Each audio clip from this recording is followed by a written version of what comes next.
What's up, everybody? This is your boy Tech G back with another video to help you successfully pass the CompTIA Network Plus N10-007 certification. So let's get into it. In this video, you're going to learn about network topologies such as logical versus physical topologies, star, ring, mesh, bus, ad hoc, and infrastructure topologies. And you're also going to learn about network types such as LANs, WLANs, MANs, WANs, CANs, SANs, and PANs. Let's talk about a network topology. So a network topology refers to the physical or logical layout of a network. It defines the way different nodes are placed and interconnected with each other. Alternatively, a network topology may describe how the data is transferred between those nodes. Let's talk about some wired topologies. And the first one we're going to talk about is a logical topology. And a logical topology, this is a concept in networking that defines the architecture of the communication mechanisms for all nodes in a network. Using networking equipment such as routers and switches, the logical topology of a network can be dynamically maintained and reconfigured. Next is the physical topology, and a physical topology refers to the interconnected structure of a local area network, the method employed to connect the physical devices on the network with the cables, and the type of cabling used. All of that constitutes the physical topology. So this is essentially how you wire all this stuff up. Next, we're going to talk about a star topology. This is also known as a star network. This is one of the most common network setups. In this configuration, every node connects to a central network device like a hub, switch, or a computer. The central network device acts as a server, and the peripheral devices act as clients. In a star topology setup, either a coaxial or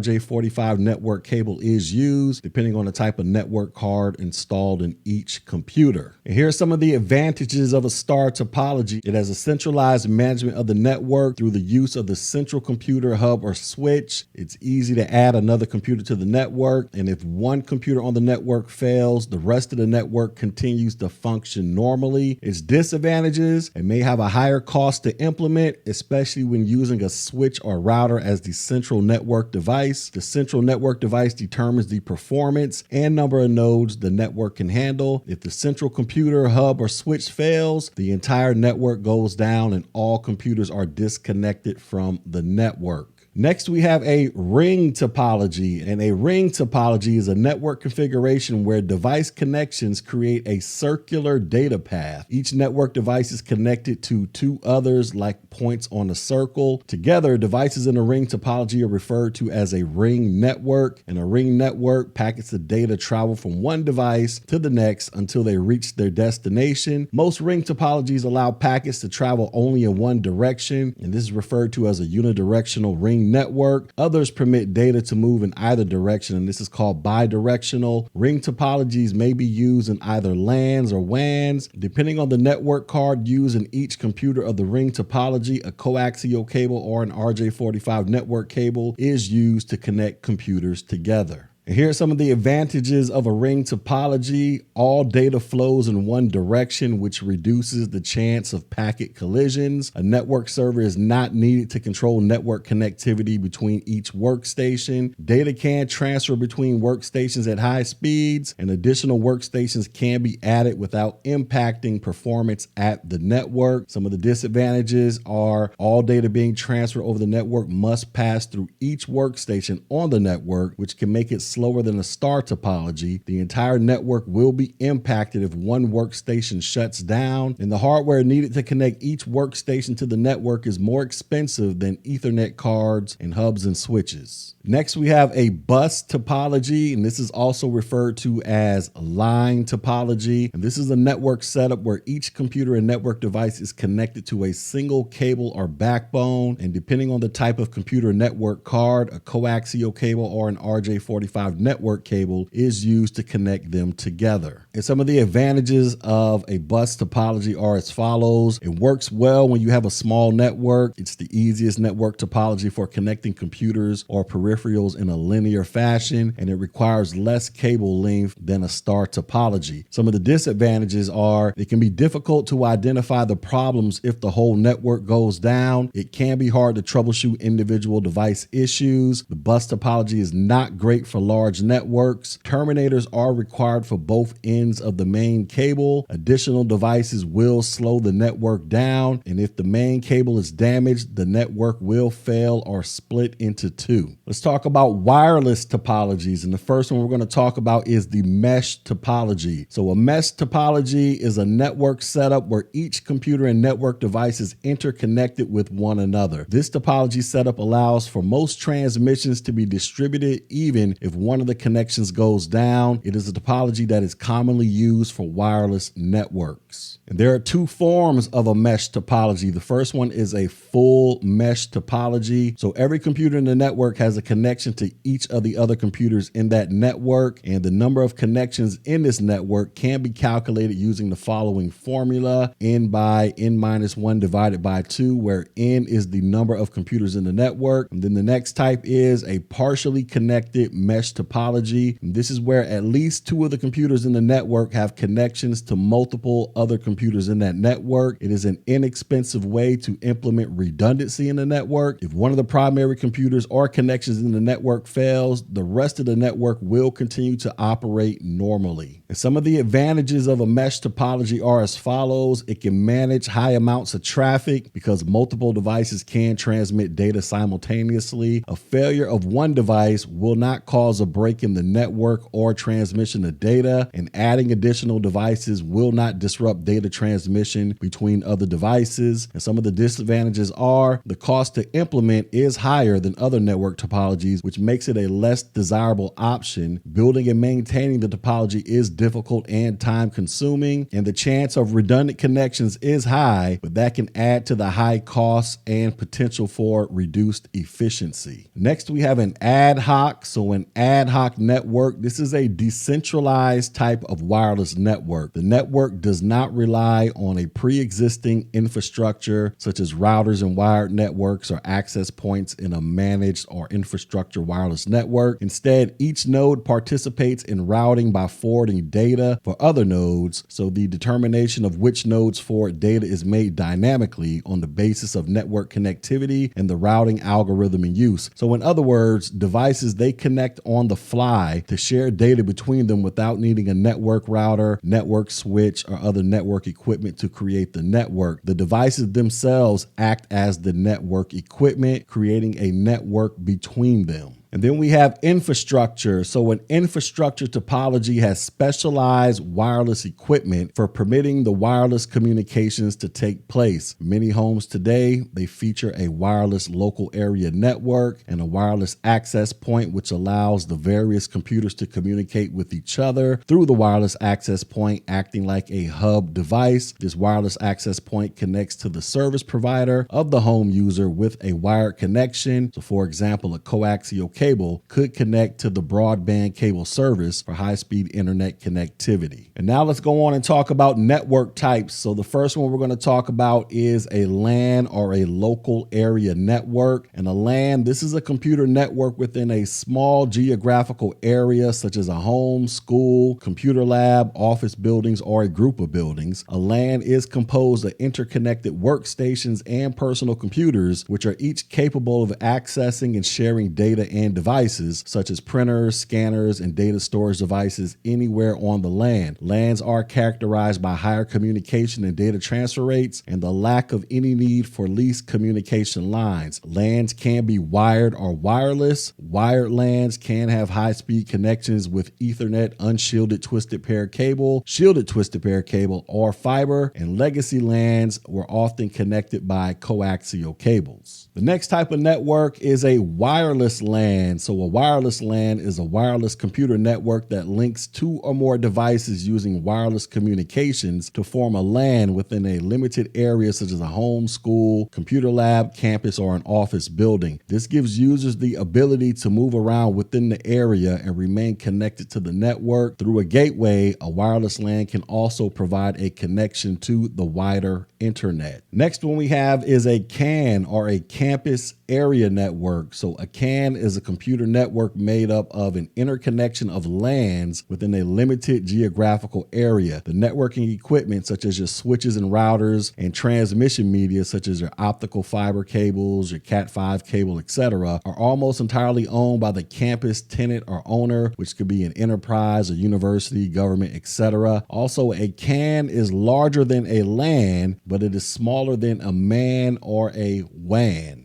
And next we have a MAN. This is a metropolitan area network. So a MAN is a computer network that interconnects users with computer resources in a geographic region of the size of a metropolitan area. The term MAN is applied to the interconnection of LANs in a city into a single larger network, which may then also offer efficient connections to a WAN. The term is also used to describe the interconnection of several LANs in a metropolitan area through the use of point-to-point connections between them. Then we have a WAN, or a wide area network. So a WAN is a network that exists over a large scale geographical area. A WAN connects different smaller networks, including LANs and MANs. This ensures that computers and users in one location can communicate with computers and users in other locations. WAN implementation can be done either with the help of the public transmission system or a private network. The internet is an example of a WAN, and WANs are administered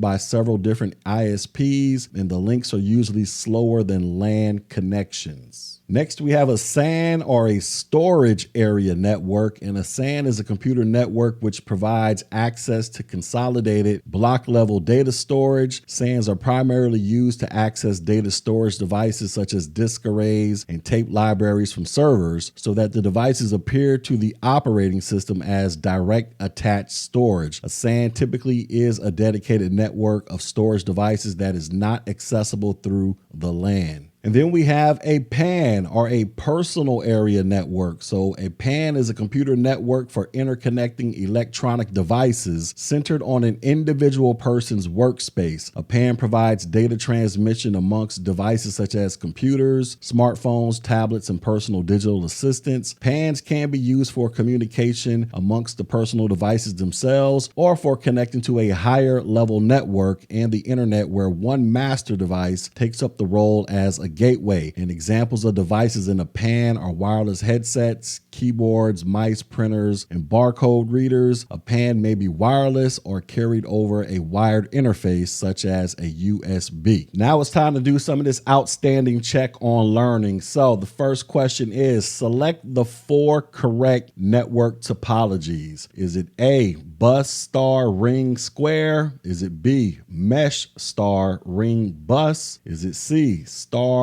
linear square and ring? Or is it D, ring bus star and LAN? So which one of these is the correct answer for the network topologies? And the correct answer is mesh, star, ring, and bus. Those are the 4 main network topologies. Next question, which answer is in the correct order from smallest to largest for network types? I know it says largest to smallest. I have a typo. But we're going from smallest to largest. So which of these is the correct answer? Is it LAN, CAN, MAN, WAN, CAN, MAN, WAN, PAN, PAN, LAN, CAN, MAN, or WLAN, WAN, LAN, and MAN? So which of these is going from smallest to largest? And the correct answer is, it is PAN, LAN, CAN, and MAN. So personal area network, local area network, campus area network, and then metropolitan area network. That is going from smallest to largest. And the final question is, which is not true about a mesh topology? Is it A, it manages high amounts of traffic? Is it B, failure of one device does not cause a break in the network? Is it C, the cost to implement is higher than other topologies? Or is it D, adding additional devices will disrupt data transmissions between devices? So which of these is not true about a mesh topology? And the correct answer is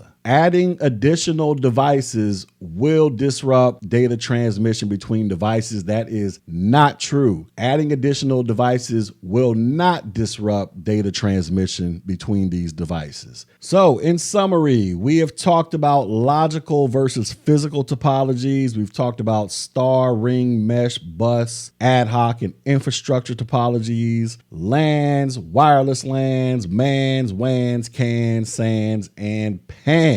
Now, if you felt like you've gotten something valuable out of this information, go ahead and hit the like button, share button, drop a comment, but most importantly, subscribe to this channel. Also, go check out my website, Technology G, so that you can get read up on the latest and greatest to help you successfully pass the CompTIA Network Plus N10-007 certification. And until next video, ladies and gentlemen, peace.